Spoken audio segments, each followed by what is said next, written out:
Assalamualaikum Salih-Saliha kelas 6. Berjumpa kembali dengan Miss Lia pada pembelajaran tematik hari ini. Sudah siap? Ayo kita mulai.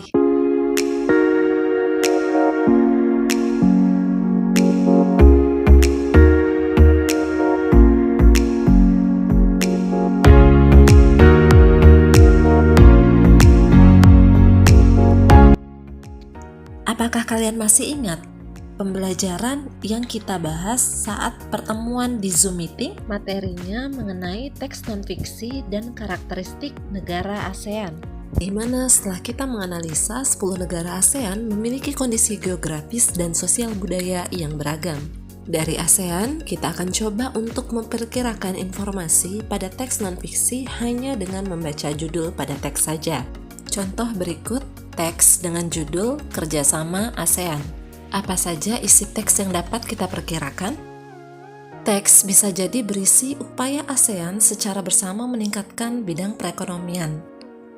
Kemungkinan lain, teks juga dapat berisi mengenai penanggulangan bencana di wilayah ASEAN, di mana sesama negara wilayah ASEAN saling membantu dalam menanggulangi bencana. Contoh judul teks lain yaitu Koperasi Sekolah. Apa saja ya kira-kira isi teks dari Koperasi Sekolah? Tentu kalian sudah dapat memperkirakan isi teks tersebut, bukan?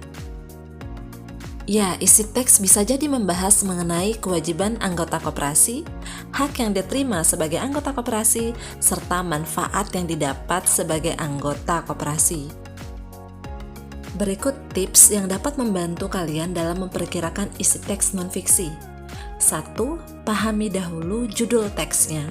Yang kedua, temukan maksud dari kata kunci pada teks tersebut. Baik, coba perhatikan judul teks berikut. Pendidikan Nasional.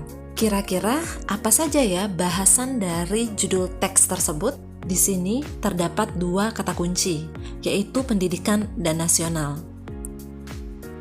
Pendidikan dapat berkaitan dengan pengetahuan, kegiatan belajar mengajar di sekolah, guru, siswa, fasilitas sekolah, dan sebagainya.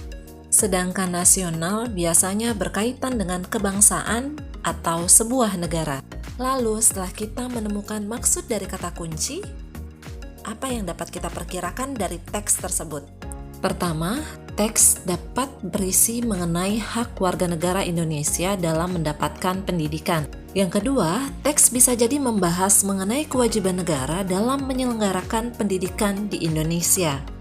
Dan yang terakhir, bahwa pendidikan nasional di Indonesia sebenarnya telah diatur pada pasal 31 Undang-Undang Dasar 1945.